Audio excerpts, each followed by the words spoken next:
कैसा रहा था सफ़र न्यूज़ एंकरिंग का? कब आपने मीडिया फील्ड को ज्वाइन किया? पाकिस्तान टेलीविज़न लाहौर सेंटर से मैंने सबसे पहले अपना जो सफ़र शुरू किया। मीडिया के अंदर ख़वातीन को स्पेशली न्यूज़ एंकर्स नए टीवी स्क्रीन के ऊपर आती हैं तो उनको क्या मसाइल का सामना करना पड़ता है? ये दुरुस्त है कि हैरेसमेंट का भी सामना करना पड़ता है? Yes, it is true.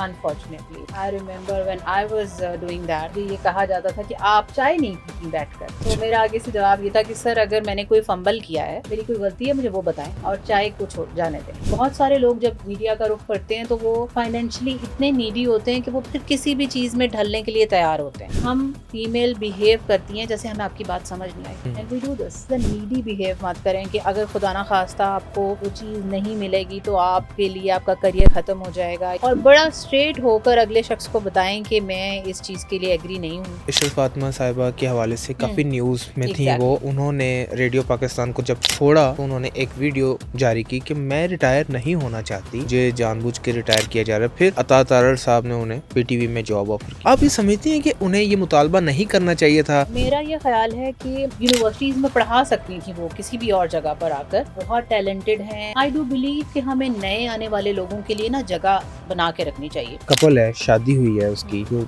Husband है वो फोन यूज किया जा रहा है या वाइफ है फोन यूज की जा रही है और सुन नहीं रहे, तो इससे डाइवोर्स की जो शरह है मेरा वो जो बढ़ रही है। पीएचडी का थीसिस था वो इसी टॉपिक के ऊपर था। बहुत क्रिटिकल सिचुएशन है। दोनों के मोबाइल यूजेज की वजह से घरों में झगड़ों की तादाद बढ़ती है, इंटरैक्शन कम से कम हो जाता है। फोन यूज करना है, फोन पे हर चीज है, गुजारा तो नहीं है, लेकिन एक्सेस और एक उसको मयाना रवि से इस्तेमाल करना में फ़र्क है। बहुत सारी फैमिलीज ऐसी भी हैं जो एंड्रॉयड फोन से वापस 3310 पे मूव कर गई हैं। सच्ची बता रही हूँ। जिम कितना ज़रूरी है स्ट्रेस को रिलीव करने में। और हमारे यहाँ देखा जाता है कि सिर्फ लड़के ही ये समझते हैं कि उन्हें ही जिम जाना चाहिए। फीमेल्स को जरूर जिम जाना चाहिए। जो फीमेल बॉडी है उसके जो हार्मोन्स चेंज होते हैं पूरे 1 मंथ के अंदर, वो पूरा एक सर्कल है। मेल के हार्मोन्स स्टेडी रहते हैं। टॉक्सिक होता क्या है? क्या ऐसे रेड फ्लैग्स हैं मेल में या फीमेल में कि वो जब आ जाए सामने नजर आना शुरू हो जाए तो ये टॉक्सिक रिलेशनशिप होता है? आपका रिएक्शन क्या है? मैंने आपको कह दिया नो, मुझसे आपने कोई पिक्चर मांगी, अभी गर्लफ्रेंड वाला ताल्लुक चल रहा है, मैंने कहा नहीं यार मैं तो नहीं अभी भेज रही, मैंने नहीं पिक्चर भेज, तो फौरन ही मुझ पर ट्रस्ट नहीं करती। अगर वो आप में वाकई सीरियस होगा तो आपको स्पेस दे, और अगर वो आप में सीरियस नहीं होगा तो वो आपको उसी चीज के ऊपर इतना पिंच करेगा, या तो आप उसे तस्वीर भेज देंगे या फिर उसे कहेंगे तुम जहन्नुम में जाओ। दो खवातीन ना लड़ाई कर रही होती है, जंग दो खवातीन के बीच में होती है, एक सास में और एक बीवी में। वो कहती है मेरा, वो कहती है मेरा। लेकिन इसमें बैलेंस कैसे किया? अब मेरा ख्याल है इसमें फिर एक दफा मैं माऊं से मुखातिब होना चाहूंगी। अपने बेटे की शादी उस वक्त करें जब उसके साथ खड़ी हुई खातून को आप बर्दाश्त कर सकती हैं। किस पे हमें फोकस रखना चाहिए, किन बातों के ऊपर कि हमारी पर्सनैलिटी का ऑरा अगले बंदे को अफेक्ट करे, जिस रूम में हम जाएं वहाँ हम पुरकशिश नजर आए। आपका बैठने का अंदाज कैसे है, आप बात कैसे करें, आपके बॉडी मूवमेंट्स कैसे हैं, आपका आई कांटेक्ट कैसा है, यही चीजें जो हैं दूसरे के ऊपर एक लॉन्ग टर्म इम्पैक्ट छोड़। बिस्मिल्लाहिर्रहमानिर्रहीम, अस्सलाम वालेकुम, welcome to a very special episode of एक न्यूज़ ऑफिशियल पॉडकास्ट। मैं हूं खावर बुखारी। आज जो मेहमान हमारे साथ मौजूद हैं इनका तारुफ मैं आपको करवाता चलूं। ये न्यूज़ एंकर भी रही हैं और फिर शायर भी रही हैं। मुझे ये पता चला है कि ये गा भी लेती हैं और अब लाइफ कोच भी हैं। डॉक्टर फ़राल मोमिनीन, अस्सलाम वालेकुम मैम। वालेकुम अस्सलाम। मैम, इतने सारे डेजिग्नेशन आपके, और आप न्यूज़ एंकर भी रही हैं, मीडिया में भी काम करती रही हैं और फिर आप शायरा भी रही हैं और फिर आप गा भी लेती हैं और फिर आप शायरा भी रही नहीं हूँ, शायरा मैं हूँ। अच्छा अभी हैं आप, या यानी कि एग्जैक्टली, छोड़ा नहीं है वो कोई शायरी करना, डेजिग्नेशन ऐसा नहीं है जो खत्म हो जाता है खत्म है। वक्त के और साथ। फिर दूसरी बात ये कि आप लाइफ कोच भी हैं, या मतलब कि लोगों की पर्सनैलिटीज़ के हवाले से, लोगों के रिलेशनशिप्स के हवाले से उनको एडवाइस भी करती हैं। यस तो एग्जैक्टली। इतने सारे पर्सनैलिटी जो हैं, ट्रेट्स कहते हैं इन्हें, वो आप संभालती कैसे हैं? आपको मतलब कि मुश्किल नहीं होती कि कोई आपको कहे कि आप शायरा हैं तो आप नहीं कहती मैं लाइफ कोच हूँ? कोई आपको कहे आप लाइफ कोच हैं तो आप कहनी मैं एक्स न्यूज़ एंकर हूँ। हाँ, नहीं नहीं, मेरा ख्याल है ये सब एक्चुअली ये आर्ट्स से रिलेटेड हैं सारी चीज़ें। जो एक आर्टिस्टिक इंसान होगा वो गा भी सकता है, पेंटिंग भी कर सकता है, पोइट्री भी कर सकता है। तो आर्ट की मुख्तलिफ शक्लें हैं ये, और उनमें जो जो आप कर सकते हैं, क्योंकि ये अल्लाह ताला ने अता की होती हैं, ये पर्सनली सीखी तो जा सकती हैं, मगर इसको बेसिकली आपके अंदर अल्लाह ताला की तरफ से ही आर्ट मौजूद होता है। तो मैम ये कैसा रहा था सफ़र न्यूज़ एंकरिंग का? और कब आपने मीडिया फ़ील्ड को जॉइन किया और पहला चैनल कौन-सा था? Pakistan television news Lahore centre से मैंने सबसे पहले अपना जो सफ़र शुरू किया था वो पाकिस्तान टेलीविज़न लाहौर लाहौर सेंटर लाहौर या और PTV Lahore. As a newscaster ही मेरे करियर का आगाज़ हुआ था और इट वाज बैक इन 2003। हुँ, बैक इन 2003 से लेकर तकरीबन 6 तक मैंने जो है उसके अंदर काम किया हुँ। और जो रीजनल न्यूज़ होती हैं उस वक्त पंजाबी न्यूज़ होती थी और उर्दू न्यूज़ होती थी दोपहर में, वो पढ़ा करती थी मैं।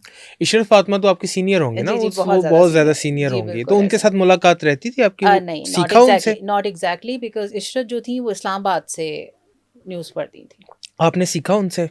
कुछ आप नहीं, के इस तरह मतलब कि से देखा नहीं, उन्हें? No, no, no, not PTV का ना एक बहुत खूबसूरत चीज़ ये है कि वो एक इंस्टीट्यूट है और वहाँ पर जब बाकायदा कुछ भी शुरू किया जाता है या स्पेशली आप स्क्रीन पे आना शुरू होते हैं तो आपकी ना कुछ हफ्ता ट्रेनिंग्स होती हैं, हुँ, जो कि मैंने किसी और चैनल में नहीं हुँ, देखी। हुँ, उस ट्रेनिंग में वो हमें पॉजेज़ लगाना सिखाते हैं, लफ्ज़ों पे ज़ोर देना सिखाते हैं, प्रोनाउंसिएशन इम्प्रूव करवाना सिखाते हैं। तो मैंने बहुत कुछ पाकिस्तान टेलीविज़न न्यूज़ से सीखा और फिर बहुत सारे और लोगों को सिखाया भी। हुँ। फ़रा इकरार मेरे हाँ, हाँ, साथ हाँ। दुनिया न्यूज़ में थीं और उस वक़्त वो अपना एज़ अ न्यूज़ कास्टर शुरू कर रही थीं अपना करियर। तो उस वक़्त मुझे याद है हम बैठा करते थे। मैंने उस वक़्त न्यूज़ कास्टिंग छोड़ दी थी, मैं डेस्क पे मूव कर गई हुँ, थी। तो वो मुझसे जब पूछा करती थी, तो मैं कहती थी कि ऐसे पॉज़ लगाओ, अब ऐसे लगाओ हुँ। और फिर जब कभी वो मिलती हैं तो याद करती हैं आज भी इस बात को। यानी कि आपने ट्रेन भी किया है। क्या मसला है कि आजकल जो हम देखते हैं कि ज़ुबान के ऊपर इतना जो फ़ोकस नहीं किया जाता उर्दू बोलने के ऊपर। हुँ। क्या इस पीटीवी में काम करना ये वजह है आपके शायरी के ज़ौक़ की, फिर आपने शायरी भी की? नहीं, शायरी मेरा बचपन से था, मतलब बहुत अर्ली एज से छोटे-मोटे टूटे-फूटे शेर, जो पत्तों पे हवा और इस किस्म के जो शेर बच्चे लिखते हैं वो लिखने शुरू कर दिए थे। उसमें पाकिस्तान टेलीविज़न न्यूज़ का तो कोई हाथ नहीं था, लेकिन वो मेरी अपनी ज़ाती एक क्या कह सकते हैं उसकी पर्सनैलिटी का हिस्सा है। उर्दू बोलना, हुँ, हुँ। अब मैं अभी भी देख रहा हूँ कि आप जो तलफ़्फ़ुज़ अदा कर रही हैं वो ख़ासे ठीक-ठाक हैं और उर्दू बोलना हुँ।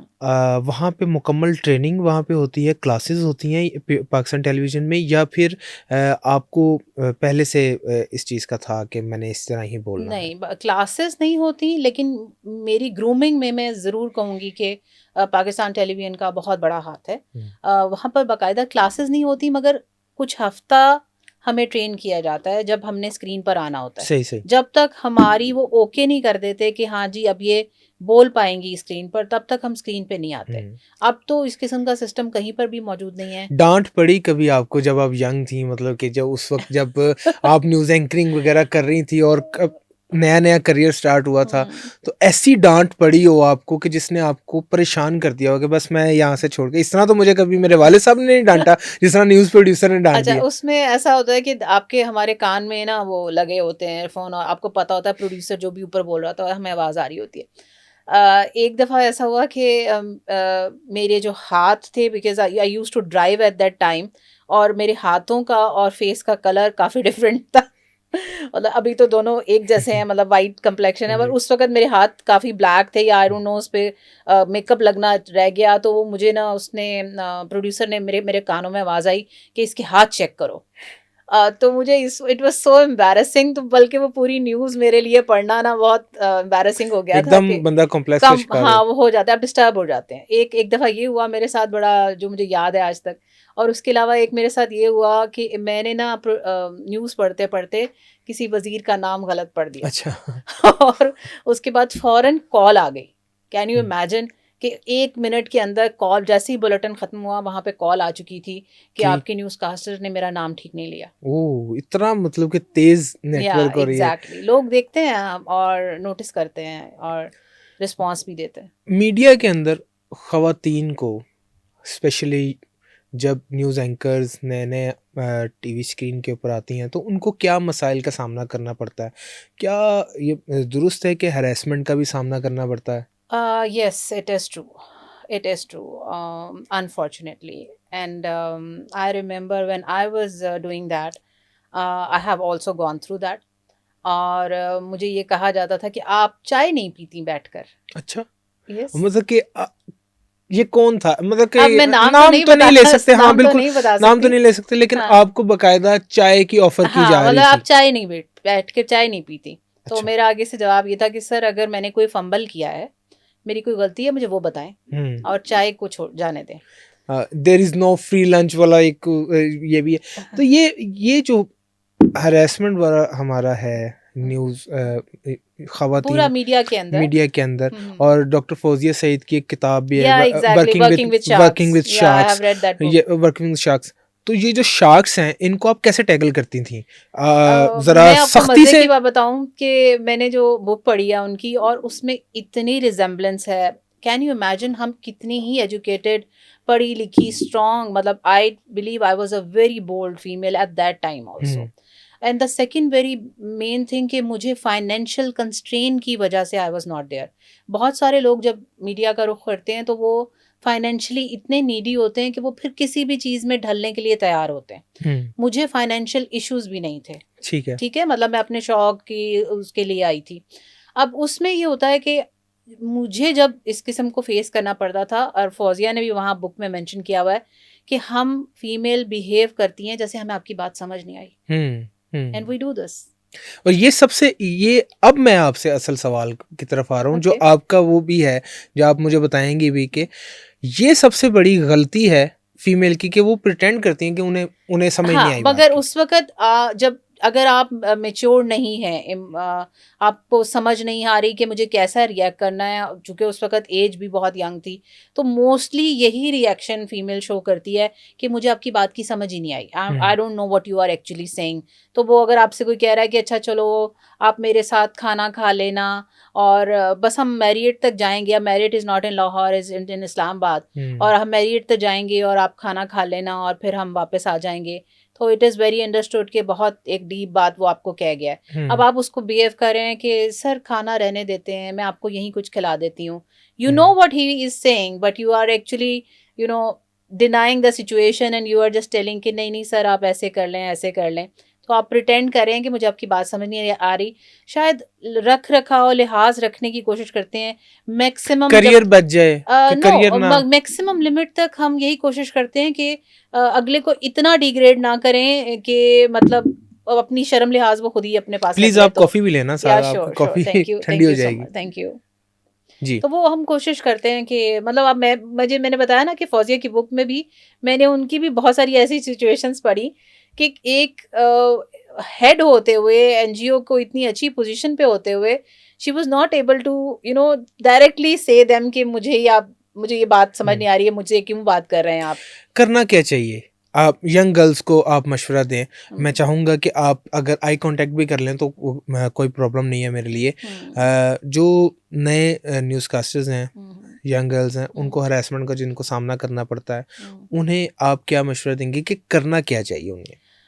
मेरा तो ख़्याल है कि सबसे पहले एज़ अ नीडी बिहेव मत करें, कि अगर खुदा ना खास्ता आपको वो चीज़ नहीं मिलेगी तो आपके लिए आपका करियर ख़त्म हो जाएगा, या ये आखिरी प्लेस होगी जहाँ पर आप काम कर रहे होंगे। और बड़ा स्ट्रेट होकर अगले शख्स को बताएं कि मैं इस चीज़ के लिए एग्री नहीं हूँ, और ये चीज़ हमें जो है वो जब तक आप करना नहीं शुरू करेंगे तो लोग आपको जो है वो इसी तरह से ट्रायल बेसिस पे ट्राई करने की कोशिश करते रहेंगे। जैसे मैंने बताया कि हाँ। मुझे जब कहा जाता था कि चाय नहीं आप हम्म। पीती, तो मेरा आंसर बड़ा स्ट्रेट था कि आप फंबल की बात बताएं, और वो अगर उसमें कुछ प्रॉब्लम है मेरे प्रॉब्लम है। न्यूज़ में तो वो बताएं, हाँ। चाय को जाने दें। अच्छा, पिछले दिनों ना मैम, या ये मैं आपसे सवाल करना चाहता हूँ कि पिछले दिनों इशरत फातिमा साहिबा के हवाले से काफ़ी न्यूज़ में थी वो, एग्जैक्टली। और उन्होंने रेडियो पाकिस्तान को जब छोड़ा तो उन्होंने एक वीडियो जारी की कि मैं रिटायर नहीं होना चाहती और मुझे जानबूझ के रिटायर किया जा रहा है। फिर अता तारड़ साहब ने उन्हें पीटीवी में जॉब ऑफर की। एक न्यूज़ कास्टर की एक लाइफ है, न्यूज़ पढ़ने वाले, फिर वो इवेंचुअली इवॉल्व करता है, या वो कहीं पे प्रोडक्शन में चला जाता है, या वो टीचिंग में चला जाता है, या वो फिर वो प्रोग्रामिंग में चला जाता है, प्रोग्राम उसको मिल जाता है। एक लाइफ है ना न्यूज़ कास्टर की। आप ये समझती हैं कि उन्हें अब रिटायरमेंट वाकई ले लेनी चाहिए, और उन्हें ये मुतालबा नहीं करना चाहिए था हुकूमत से या हाँ, अतादार मेरा साहब ये से? ख्याल है कि वक्त बदल रहा है। मुझे इससे कोई इनकार नहीं है कि वो बहुत टैलेंटेड हैं, वो उनका बोलने का अंदाज, उन्होंने एक उम्र अपनी जो है वो इस इदारे को दे दी है, मीडिया को। मगर मेरा ये मानना है कि अब जो मतलब मैं भी अगर जैसे I am head of department of Lahore media garrison studies, Lahore garrison university, I do believe कि हमें नए आने वाले लोगों के लिए ना जगह बना के रखनी चाहिए। मैं किसी भी दिन जब उस सीट पे बैठती हूँ, मैं ये नहीं सोचती कि मैं यहाँ हमेशा रहने वाली हूँ। मेरे जहन में रोज होता है कि जो मेरे नीचे वर्कर हैं, मेरे जो लेक्चरर हैं, उनको मैं मोटिवेट करूं कि पीएचडीज करो, आर्टिकल्स छपवाओ, तुम इस सीट पे आओ। क्योंकि आप जब तक अगले के लिए जगह नहीं छोड़ेंगे ना, और आपका इतना दिल गुर्दा नहीं होगा, आप जगह छोड़ने के लिए तैयार नहीं होंगे, तो फिर बहुत सारे लोग लाइन में खड़े रहेंगे। उन्हें करना क्या चाहिए था? उन्हें चाहिए, ये भी तो हो सकता था कि वो एज ए टीचिंग में मेंटोरशिप में आ जाती किसी चैनल में उनको। हाँ, बहुत कुछ किया जा सकता था, बजाय इस मुतालबे के बहुत कुछ किया जा सकता था। मगर मेरा ख्याल है कि हमें She chose एंकरिंग। हाँ, तो ये गलत फैसला था उनका? नहीं, मैं एंकरिंग चूज करने के ऊपर उनके खिलाफ नहीं हूँ। मेरा ख्याल है कि जब अगर एक चीज जा रही है तो हमें बड़े खुश दिली से उसको जाने देना चाहिए, और अपनी सिचुएशन और अपनी जगह को कहीं पे भी और हम सेटल कर सकते हैं। हम यूनिवर्सिटीज में पढ़ा सकती थी वो किसी भी और जगह पर आकर, तो वो किसी और जगह पर अपने आप को लोकेट कर। वो ज़ोहरैन ने भी वो आर्टिकल लिखा ना, मुझे उसका नाम पूरा प्रोनाउंस नहीं हो रहा, ज़ोहरैन नाम है उसका मेरा ख्याल लड़के का, बूमर्स के हवाले से कि बूमर्स जो हैं वो जगह क्यों नहीं देते जेनजीज को और नए आने वालों को, क्या मसला क्या है? ये बूमर्स एक टर्म हमने आजकल बहुत ज़्यादा सुन रहे हैं, why boomers are so insecure, और वो क्यों चाह रहे हैं कि नए आने वाले लोग जो हैं, नए जेनजीज जो हैं, उनको मौके ना मिले। मैं तो उनमें का हिस्सा नहीं हूँ। मुझे मैंने तो अभी थोड़ा से पहले ही बताया कि हाँ। मेरी कोशिश और ख्वाहिश ये है कि नए आने वाले लोगों को जगह मिले। मेरी जो यूनिवर्सिटी है, मैं दोबारा उसका जिक्र कर रही हूँ कि हमारी यूनिवर्सिटी में भी प्रेफर किया जाता है। मेरा ख्याल है शायद हमारी यूनिवर्सिटी एक वाहिद यूनिवर्सिटी है जिसके अंदर जो लेक्चरर हैं वो जेनजीज हैं। मतलब अभी से हमने बहुत सारे अपने जो हैं बहुत यंग लोगों को हायर किया है। तो हमारी तो यही ख्वाहिश है, और हम तो बड़े पॉजिटिव अप्रोच के साथ चलने वाले लोग हैं कि यार आपने आने वालों को जगह देनी है। जितने एक्टिव, जितने टैलेंटेड ये जो नई जनरेशन है वो है, हम नहीं है, और हमें ये मान लेना चाहिए बिल्कुल, और सीखना उनसे शुरू कर देना चाहिए। फ्रैंकली स्पीकिंग, इसमें कोई हर्ज वाली बात नहीं है। आज से बहुत साल पहले, कम से कम 18 साल पहले, मैंने जब गवर्नमेंट एमएओ कॉलेज में पढ़ाना शुरू किया था, मेरे जो स्टूडेंट्स थे वो मीडिया के अंदर उस वक्त प्रैक्टिशनर्स थे, मतलब दे वर वर्किंग, और उन्हें मास्टर्स की डिग्री चाहिए थी। अब मैं एक यंग ग्रेजुएट थी जो कि अभी मैंने रिसेंटली मास्टर्स किया था, और वो मेरे से उम्र में भी बड़े थे, लंबी लंबी दाढ़ियाँ, और प्रोफेशन में भी बहुत महान थे। ठीक। अब मैं जब उनके सामने खड़ी होती थी तो मैं क्लास का पैटर्न ये नहीं रखती थी कि मुझे आता है, मुझे आता है, मैं ये पैटर्न रखती थी कि हम सीखने बैठे हैं, मैं बात शुरू करूंगी, अगर आपको इसके बारे में कुछ मजीद बात पता है तो प्लीज आप इसके अंदर शामिल कर दें। ये यही अप्रोच होनी चाहिए। यही अप्रोच मेरी आज से अगर 18 साल पहले थी, तो आज फिर मैं अपने बच्चों के साथ कितना इंटरैक्टिव सेशन रखती हूँ। कमिंग फॉरवर्ड, आगे चलते हैं हम लाइफ कोचिंग की तरफ। मैम ये बताइएगा कि आजकल सोशल मीडिया बहुत ज़्यादा यूज़ किया जा रहा है, और वैसे तो सोशल मीडिया 2007-8 से ही यूज़ किया जा रहा है, यूट्यूब है, फेसबुक वगैरह लोग यूज़ करते हैं, लेकिन अब ये समाजी राब्ते की वेबसाइट से ज़्यादा एंटरटेनमेंट के लिए यूज़ होती है। और हम देखते हैं कि हमारा जो अटेंशन स्पैम है वो रील्स के हवाले से, हम रील देखना शुरू करते हैं तो देखते ही रहते हैं, स्क्रॉल करते ही रहते हैं। कपल्स कितना उन पे असरअंदाज हो रहा है उनके रिलेशनशिप के ऊपर। एक कपल है, शादी हुई है उसकी, और जो हस्बैंड है वो फ़ोन यूज़ किया जा रहा है, या वाइफ है फ़ोन यूज़ की जा रही है और सुन नहीं रहे, तो इससे डाइवोर्स की जो शरह है मेरा वो जो बढ़ रही है। पीएचडी का थीसिस था वो इसी टॉपिक के ऊपर था, family relationship and smartphone usage के ऊपर मैंने काम किया है अपने पीएचडी के अंदर। बहुत क्रिटिकल सिचुएशन है। दोनों के मोबाइल यूजेज की वजह से घरों में झगड़ों की तादाद बढ़ती है, इंटरैक्शन कम से कम हो जाता है। और फिर मैंने काम किया था वर्किंग कपल्स के ऊपर, जो ऑलरेडी 5 घंटे के लिए घर में आते हैं, बिल्कुल। जो 5 घंटे के लिए घर में आता है और उसके बाद भी वो 2 घंटे जो है वो तलत हुसैन का प्रोग्राम सुन लेता है। तो फिर उसके बाद आप सोच लें कि क्या क्या बनेगा, या स्पोर्ट्स का देखने शुरू हो जाता है। तो आपस में कपल का पर्सनल टाइम स्पेंड होना, एक दूसरे से डिस्कशन होना, और ये तो बहुत कॉमन है कि हम कहीं पे भी बैठे हैं तो हम कोशिश करते हैं कि आमने सामने की इंटरेक्शन से ज़्यादा हम मोबाइल यूजेज के ऊपर प्रेफर करते हैं। एक टाइम था जब लोगों को ये रूल्स वगैरह नहीं पता होते थे कि 8+8+8 रूल्स नहीं पता होते थे। लोग फिर भी अपनी फैमिली को भी टाइम देते थे, अपने काम को भी टाइम देते थे और अपनी वर्क लाइफ भी वो स्प्लिट करते थे पूरे दिन के अंदर, और उनकी फैमिली को भी शिकायत नहीं होती थी। लेकिन अब तो ऐसे लगता है 24 घंटे नहीं है, सिर्फ 12 घंटे ही हैं हमारे पास। हमने उन्हीं 12 घंटों के अंदर अपने आप को समराइज करना है। तो कहीं ना कहीं कॉम्प्रोमाइज़ तो करना चाहिए। अच्छा, अब फ़ोन के बगैर भी तो गुजारा नहीं है ना।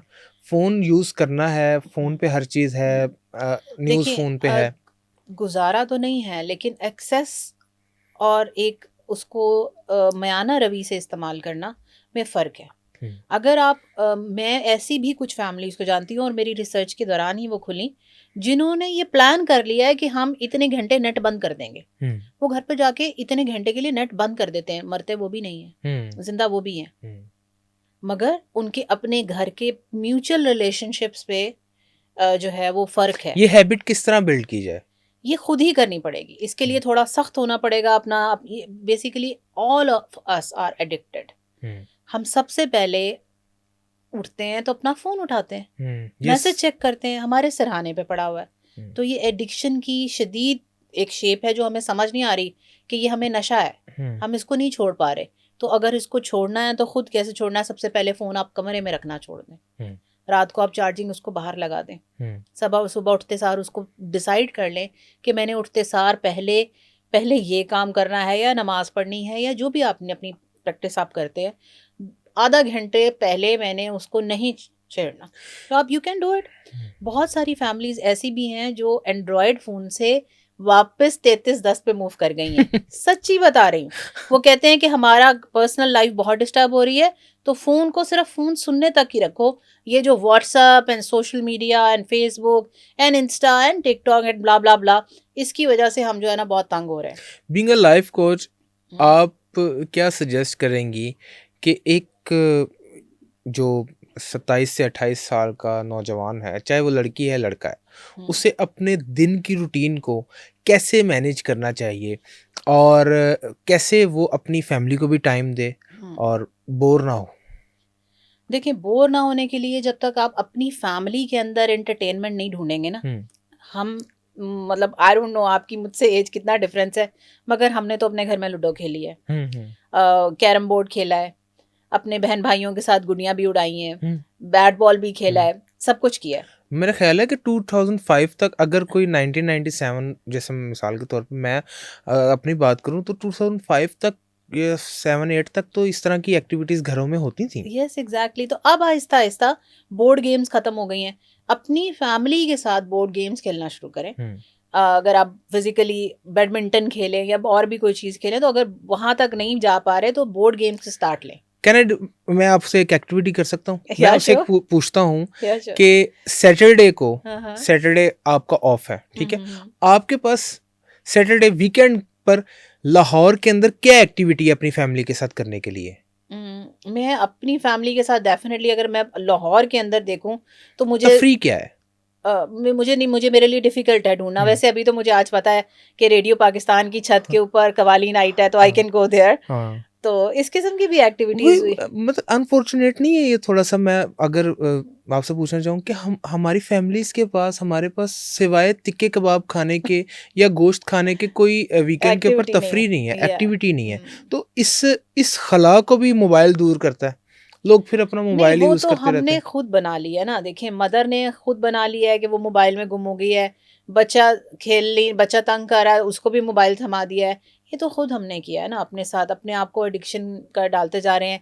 और जब तक हम खुद अपने आप को क्रिटिकली एनालिसिस नहीं करेंगे, हम मजीद इसमें डूबते चले जाएंगे। जो यंग पेरेंट्स हैं, जिनके बच्चे अभी कोई 2 साल का है, कोई 3 साल का है, कोई यंग, वो जेनजी हुए ना, तो वो एक काम करते हैं कि अपने बच्चों को फ़ोन दे देते हैं। इससे उनके बच्चों की लाइफ और उनकी लाइफ कितनी इफ़ेक्ट हो रही है और क्या असरात उन पर पड़ रहे हैं? बच्चों की जहाँ तक रिलेशनशिप्स हैं आपस में, वो तो इम्प्रूव्ड है। वो कैसे इम्प्रूव्ड हैं कि अगर मेरी कोई मैं मेरी उम्र 4 साल है और मेरे भाई की उम्र 8 साल है, तो मेरा भाई जो मेरे से गेम नहीं हो रही, वो मैं कहूँगी भैया ज़रा मेरी गेम तो इंस्टॉल कर दे, मेरी पिक्चर तो खींच दे, ब्ला ब्ला ब्ला। इस किस्म की दोनों को एक दूसरे से कॉम्प्लेक्सेस का भी शिकार होते हैं कि तुम्हारा बाबा ने तुम्हें अच्छा वाला मोबाइल दे दिया और मेरा वाला मोबाइल अभी तक पुराना है, पुराना वाला मोबाइल छोटे को मिल गया, बड़ा वाला मोबाइल को नया मिल गया। तो इस किस्म के बहुत सारे मसाइल जो है ना हमने अपने घरों में पैदा कर दिए हैं, और इससे अवॉइड करने के लिए फिर अपना क्रिटिकल एनालिसिस और अपनी जो है वो रूटीन को चेंज करना।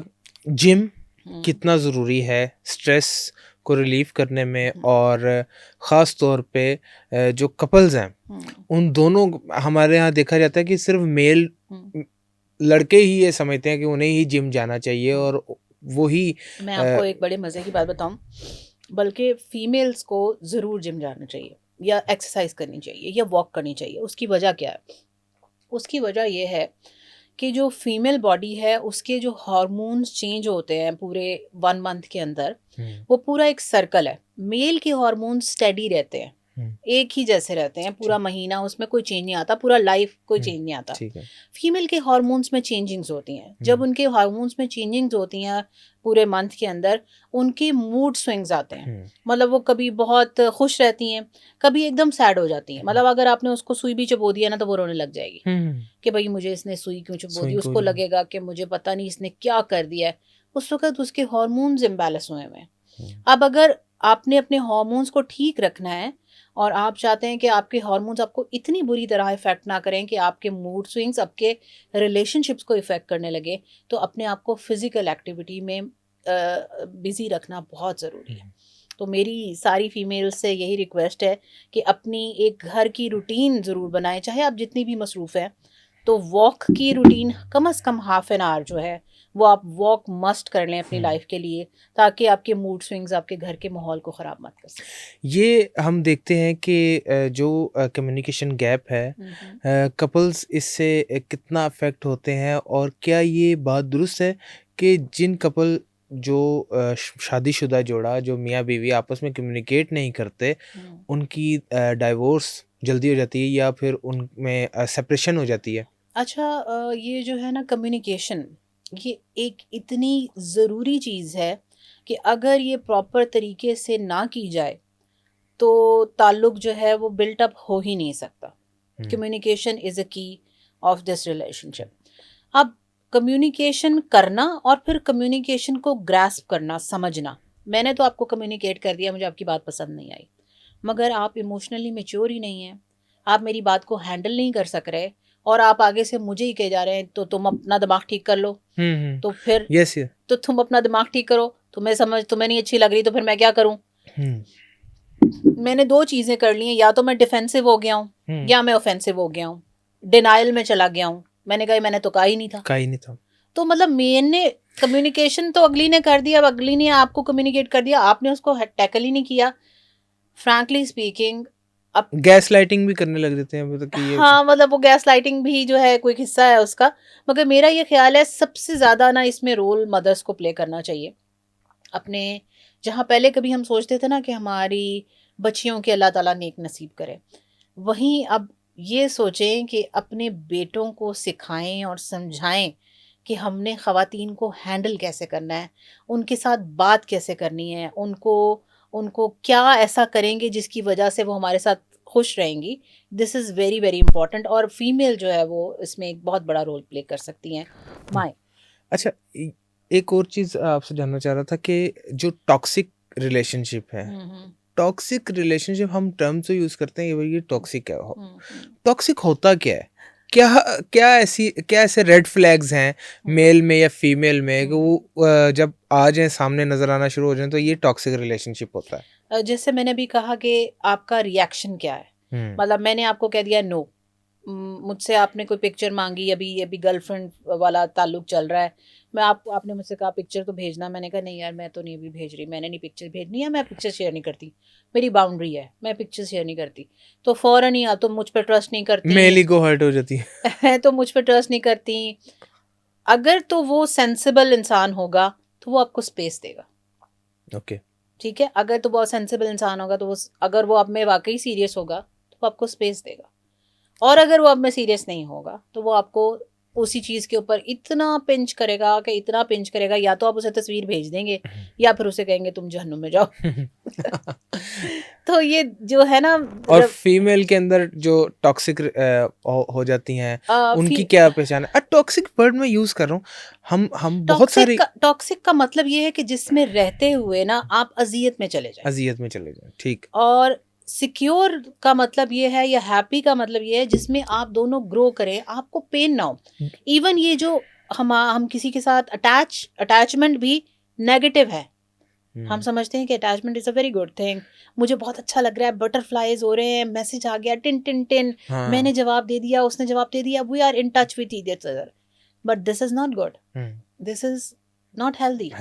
Healthy is when both of you, मैं उसके अगेंस्ट नहीं हूँ, मगर आप दोनों एडिक्टेड नहीं हूँ, आप दोनों को पता हो कि वो शी इज बिजी, मुझे पता हो वेयर ही इज, और उसके बाद हम म्यूचुअली ग्रो करें। तो ये there is a thin line between being possessive and being toxic. Possessive होना किसी के लिए कई फीमेल्स जो हैं, कई वाइफ कह लो, वो अपने हस्बैंड के लिए बड़ी पोजेसिव होती हैं। अगर जब वो बाहर जा रहा होता है तो उसको ये कहना कि किसी से बात ना करना, किसी दूसरी खातून से, दैट इज इनसिक्योरिटी।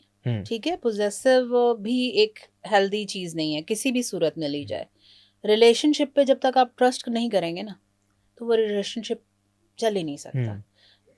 इस ताल्लुक की जो बेस है, मर्द भी पोजेसिव होते हैं, तो तब वो भी औरत भी पेन का शिकार होती है। उसके भी दिल में ये डर ही पड़ा रहता है कि ये अब इस चीज पे गुस्सा कर देगा और अब इस चीज पे नाराज हो जाएगा। तो दोनों तरफ से, मेल हो या फीमेल हो, इस ताल्लुक में ट्रस्ट बेस है। आपके पास कुछ कोई कपल्स आते हैं, मियाँ बीवी आते हैं जो इस तरह की शिकायत लेके आते हैं, और आम तौर पे, अमूमी तौर पे क्या ज़्यादा मसला कहाँ आपको लग रहा होता है कि ये असल में मसला है, लेकिन इनको इस मसले की निशानदेही नहीं पता? बहुत सारे मुख्तलिफ चीज़ें हैं। कुछ जगहों पर ऐसा होता है कि वो दोनों आपस में इतना बड़ा मसला नहीं होते, बल्कि उनकी जो फैमिलीज़ जिस जगह पे वो रह रहे होते हैं, सास ससुर नंदें, उनके बहुत सारे मसाइल होते हैं। वो इतना इंटरवीन कर रहे होते हैं उनके ताल्लुक के वो ताल्लुक बिल्टअप ही नहीं हो पा रहा होता। उनसे पूछा जाए तो वो लड़की बहुत सिर्फ ये कंप्लेन कर रही होती है, इसकी माँ ने मुझे ये कह दिया, इसकी बहन ने मुझे ये कह दिया। तो पर्सनल लड़ाई कुछ भी नहीं थी, एक दूसरे के साथ इशू कुछ भी नहीं था, फैमिली इशू। हाँ, अब वो ये कि लड़के को अनफॉर्चुनेटली हम इतना फंसा देते हैं, हम सॉरी टू से, हम इतना उस बेचारे के ऊपर जुल्म करते हैं। और दो खवातीन ना लड़ाई कर रही होती है, जंग दो खवातीन के बीच में होती है, एक सास में और एक बीवी में। वो कहती है मेरा, वो कहती है मेरा। तो क्या आप ये बात तो ठीक है, वो माँ जो है वो बेटे को नहीं छोड़ना चाह रही होती है, हाँ। बीवी कहती है अब तो मेरा ही हक ही है, मेरा ही हक है। लेकिन इसमें बैलेंस कैसे किया जाए? मेरा ख्याल है इसमें फिर एक दफ़ा मैं माऊँ से मुखातिब होना चाहूँगी कि अपने बेटे की शादी उस वक्त करें जब उसके साथ खड़ी हुई खातून को आप बर्दाश्त कर सकती हूँ, वरना अदरवाइज अपने बेटे की शादी मत करें, क्योंकि आपकी इस जंग से तकलीफ लेटर ऑन आपके बेटे को ही होती है, और नुकसान सबसे ज़्यादा आपके बेटे का होता है। और ज़रा अपने एक्सपीरियंस भी शेयर करें ना, कोई आपके पास ऐसा, कोई नाम लिए बगैर या उनकी आइडेंटिटी को एक्सपोज किए बगैर, कोई ऐसा कपल आपके पास आया हो अपने रिलेशनशिप के हवाले से, और आपको जब उनका मसला उन्हें बताया हो आपको, तो आपको पता चला हो कि मसला असल में इन दोनों के अंदर ही है, इन दोनों की फैमिलीज या इन दोनों की ये परफेक्ट मैच नहीं है? कोई इस तरह का आया वाकया आपके पास? बहुत सारे ऐसे केसेस आते रहते हैं कि आपको समझ आ जाती है, मगर उस सूरत में जो काउंसलर होता है ना, हम कभी भी ना किसी को डायरेक्ट गाइड नहीं कर सकते। हम उन्हें क्वेश्चन ऐसे पूछते हैं कि वो खुद अपना डिसीजन लें। समटाइम दो बहुत अच्छे लोग भी एक साथ नहीं रह सकते, तो वो बेहतर तो हम सजेस्ट ये करते हैं कि काउंसलिंग आप ना शादी से करने से पहले लें, और उस वक्त अपनी पर्सनालिटी की कंपैटिबिलिटी जो है वो चेक करवाएं कि क्या आप दोनों एक दूसरे के लिए कंपैटिबल हैं, क्या आप लोग ज़्यादा लॉन्ग टर्म एक दूसरे के साथ चल सकते हैं या नहीं। रादर देन कि जब हम काउंसलर्स के पास उस वक्त आते हैं जब मामला खत्म हो चुके होते हैं, खत्म हो चुका होता है, दिलों में बिल्कुल। नफरतें इस हद तक भर चुकी होती हैं कि दोनों एक दूसरे का शक्ल देखने के रवादार नहीं होते, उस वक्त ना चीज़ें बहुत मुश्किल हो जाती। तो चीज़ों को ना शुरू से पकड़ लेना और शुरू में शादी करने से पहले एक दूसरे को समझने की कोशिश करना और म्यूचुअल काउंसलिंग लेना इज़ वेरी इंपॉर्टेंट। ये ट्रेंड शुरू हो गया है, अब लोग आते हैं कपल पहले, और आई होप कि आई एम श्योर कि कुछ अरसे में ये और मज़ीद बढ़ेगा। Joint family is the was it the joint family reason है कपल्स के अंदर नाचाकी की, और कपल्स एक दूसरे को जो या एक दूसरे की फैमिली को बर्दाश्त नहीं कर पा रहे।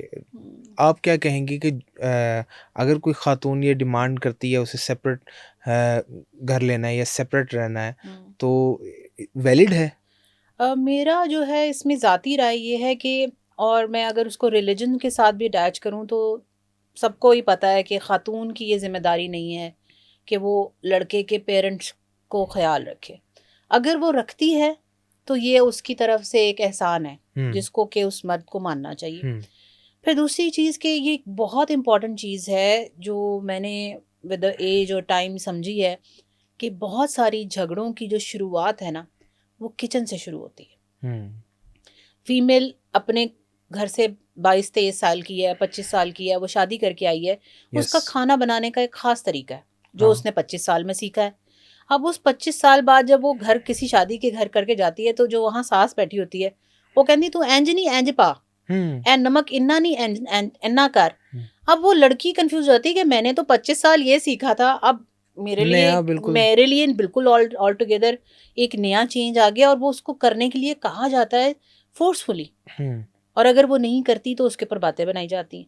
तो किचन से ना आपकी लड़ाई झगड़ों की शुरुआत हो जाती है। हम एक्सपेक्टेशंस उससे लगाते हैं कि वो भरे हुए 25 लोगों को 10-15 लोगों को खाने खिलाए, तो उसका एक पर्सनल जो एक स्पेस है ना उसका किचन, और ये हमारा रिलीजन भी कहता है कि उसके पास पर्सनल अपना किचन सेपरेट होना चाहिए।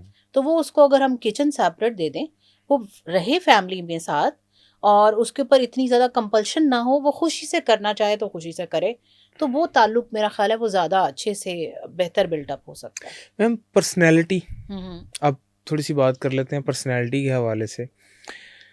एक ऑरा होता है हर पर्सनैलिटी का, जब कोई कमरे में दाखिल होता है तो लोग उसको देखते हैं और जब उसके बारे में बात करते हैं, ठीक है, उसके साथ बैठना पसंद करते हैं, और जब कोई वो शख्स कमरे से चला जाता है तो उसका ऑरा इम्पैक्ट छोड़ता है।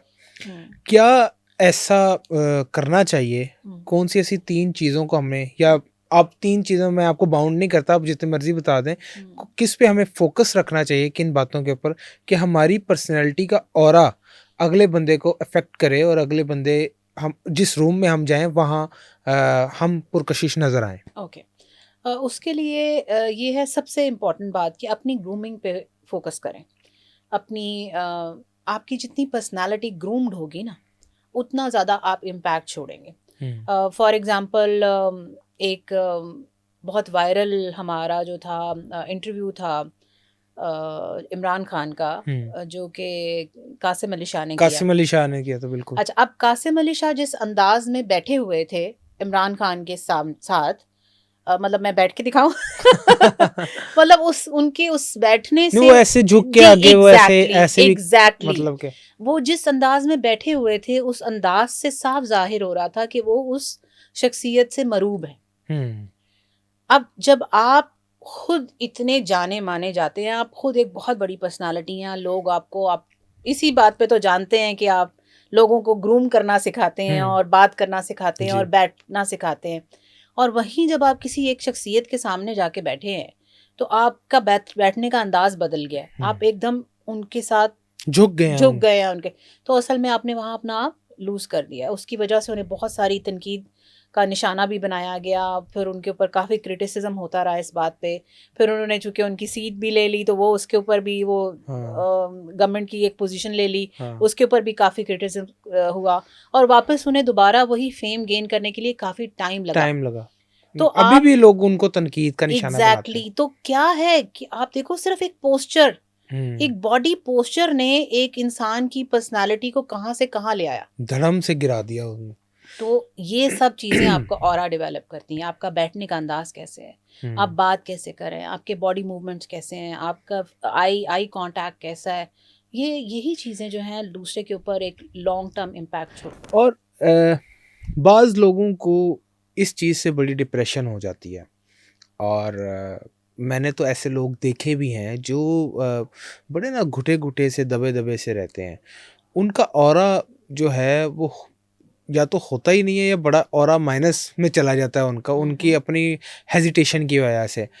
क्या ऐसी गलतियाँ करता है इंसान कि लोग उसे हल्के में लेना शुरू कर देता है, लाइट लेना शुरू कर देता है, और लोग उसे इम्पोर्टेंस नहीं देते? हालाँकि वो काफ़ी पढ़ा लिखा भी होता है, काफ़ी नॉलेज भी होता है उसके पास, लेकिन वो डिलीवर नहीं कर पा रहा होता। उसमें ना कुछ चीज़ें होती हैं जो उसने बचपन से अडॉप्ट कर ली होती हैं। मतलब फॉर एग्जांपल आप पीपल प्लीज़र बन गए हैं। पीपल प्लीज़र मतलब आप हर किसी को खुश करने के लिए कुछ भी करने को तैयार हो जाते हैं। जब आप कुछ भी करने को तैयार हो जाते हैं तो लोग आपको फॉर ग्रांटेड लेते हैं। कहते हैं यार अनु पूछांगे नहीं पूछांगे तो पीछे आंदा ही रहेगा। हाँ। आप जब तक अपनी खुद रिस्पेक्ट नहीं करेंगे, कोई आपकी रिस्पेक्ट नहीं करेगा। तो सेल्फ रिस्पेक्ट जब आप करना शुरू करते हैं, अपनी ज़ात को समझना शुरू करते हैं, अपनी ज़ात को इम्पोर्टेंस देना शुरू करते हैं। मैं ये नहीं कह रही कि आप बदतमीज़ हो जाए, मगर मैं ये कह रही हूँ कि आप उसके साथ करें अच्छा सलूक जो आपके साथ कर रहा है। आप हर वक्त हर किसी के साथ पीछे मत चले जाएं और अपनी डिग्निटी को मेंटेन करें, तो फिर आहिस्ता आहिस्ता सब लोग आपकी इज्जत करेंगे। और इसमें जो एक मेन चीज़ ये भी है कि पहनावा, क्या इंसान का पहनावा उसकी पर्सनैलिटी पर असर डालता है? बहुत ज़्यादा। और मैं ये जानना चाहता हूँ आपसे कि किस तरह के जो कपड़े हैं इंसान को पहनने चाहिए अपनी पर्सनैलिटी के हवाले से? देखिए पर्सनालिटी तो हर किसी की अपनी ज़ाती डिफरेंट डिफरेंट है। अब फॉर एग्जांपल मैं वेस्टर्न पहनती हूँ, मैं उसमें कंफर्टेबल फील करती हूँ तो मैं वेस्टर्न पहनती हूँ। बहुत सारी फीमेल्स वेस्टर्न नहीं पहनती तो वो उसमें भी बहुत अच्छा खूबसूरत लगती हैं। वो तो आप the thing is how you carry yourself. आप वेट भी है आपका तो आप अपने आप को कैरी कैसे करते हैं। जब तक आप खुद में कॉन्फिडेंट नहीं होंगे कोई भी चीज़ करने के लिए तो आप लोगों को इम्प्रेस नहीं कर सकते। एक चीज़ ड्रेसिंग के कलर्स समझने चाहिए कि मुझ पे क्या कलर सूट करता है।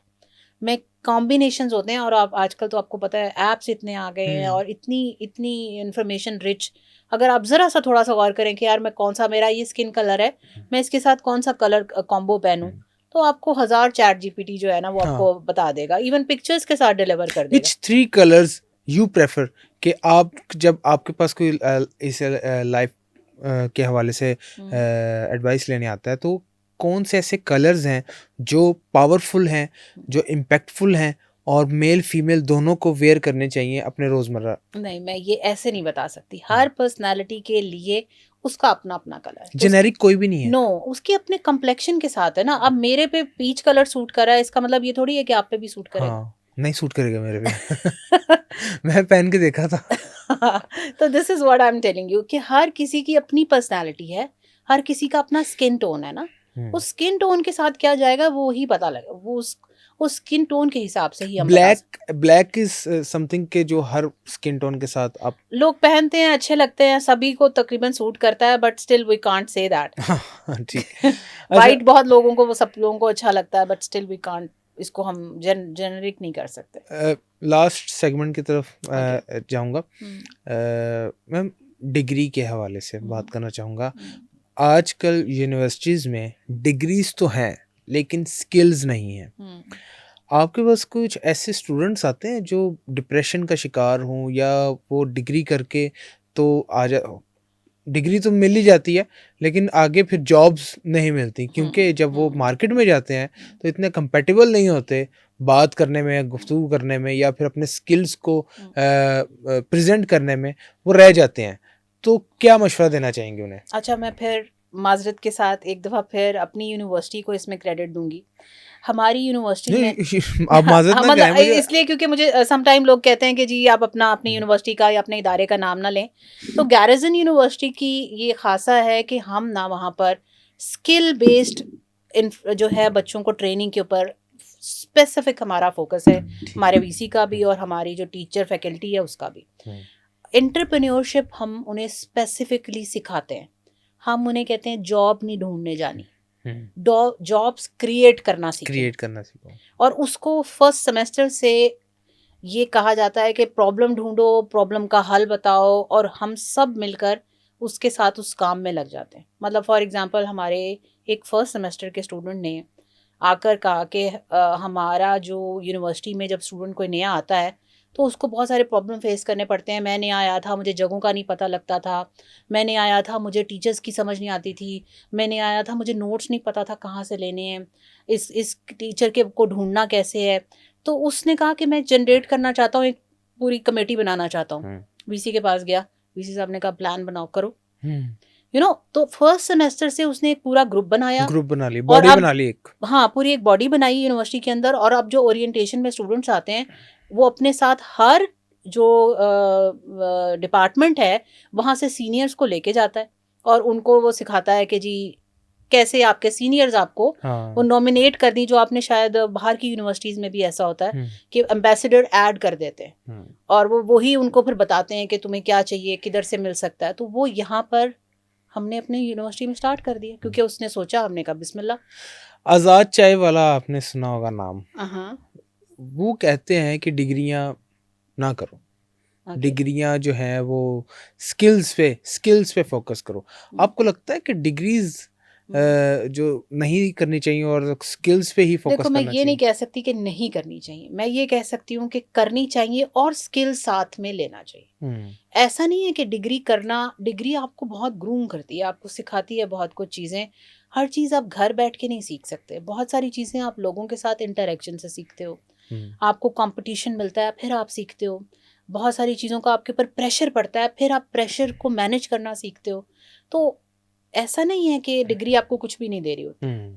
सही। डिग्री आपको बहुत कुछ सिखाती है, मगर अब उसके साथ स्किल नहीं होगा तो आप सरवाइव नहीं कर सकोगे मार्केट में। हम कौन सी ऐसी डिग्रीज हैं जो अब बच्चों को करनी चाहिए? मिसाल के तौर पे मैं अगर अपनी बात करूं तो जब मैंने यूनिवर्सिटी गया तो मीडिया की डिग्री के ऊपर बड़ा बूम था और मीडिया में हालात बहुत अच्छे थे। और उस वक्त यूट्यूब बैक इन 2017 हर शख्स यूट्यूब यूज़ नहीं कर रहा था, यूट्यूबर नहीं था, ठीक है। और फिर मैंने ही अपनी डिग्री के दौरान ही देखा 2020 के बाद, कोविड के बाद, कि हम अभी पढ़ के बाहर निकले हैं मार्केट में और हम डिग्री करके निकले हैं, लेकिन यूट्यूबर्स की भरमार है जो सहाफ़ी बने हुए हैं और एक माइक खरीद के, एक मोबाइल खरीद के सहाफ़ी बने हुए हैं, ठीक है।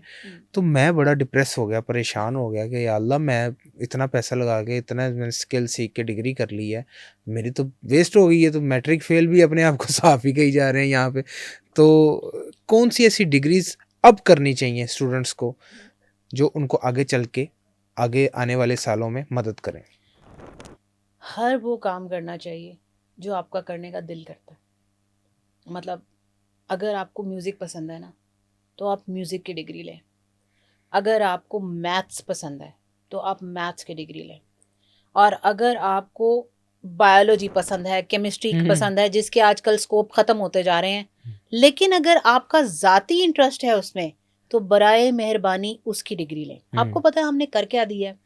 हमने अपनी जनरेशन को ना जॉब के पीछे भगा दिया है। ये हम हर डिग्री सोचने क्यों लग जाते हैं कि ये डिग्री ज़रूरी है, क्योंकि हमें लगता है कि इस डिग्री के करने के बाद जॉब मिल जाएगी। हम ये नहीं उसको समझा रहे कि जो तुम करना चाहते हो, जो तुम्हारा इंटरेस्ट है, जब तुम वो सीख लोगे तो तुम उस चीज़ में फ्लरिश करोगे ही करोगे। बिल्कुल। आपने मूवी देखी है 3 इडियट्स? बिल्कुल। ठीक है, यही कॉन्सेप्ट था। वो फोटोग्राफर बनना चाहता था, फोटोग्राफर बना और वो अच्छा बना। कोई बुक्स लिखना चाहता है, वो बुक्स लिखे। जो करना चाहता है, प्लीज इस चीज को छोड़ दें कि मुझे ये जॉब नहीं मिलेगी या ये चीज मार्केट में खत्म होती जा रही है। अगर तो आप में उसका टैलेंट है तो यकीन जाने कि आपको उस फील्ड में आगे जाने से कोई दुनिया की ताकत नहीं रोक सकती। Ma'am, thank you so much for your time. आपके साथ गुफ्तगू करके बहुत अच्छा लगा। और आज का ये जो पॉडकास्ट था हमारा, ये वैसे तो एक वर्सटाइल पॉडकास्ट था, बड़ा कलरफुल पॉडकास्ट था। हमने स्टार्टिंग में न्यूज़ एंकरिंग से और हरैसमेंट के हवाले से, जो ख़वातीन को हरैसमेंट का सामना करना पड़ता है, उस हवाले से बात की। हमने एक सोशल इश्यूज़ पे भी बात की, हमने कपल्स के हवाले से बात की।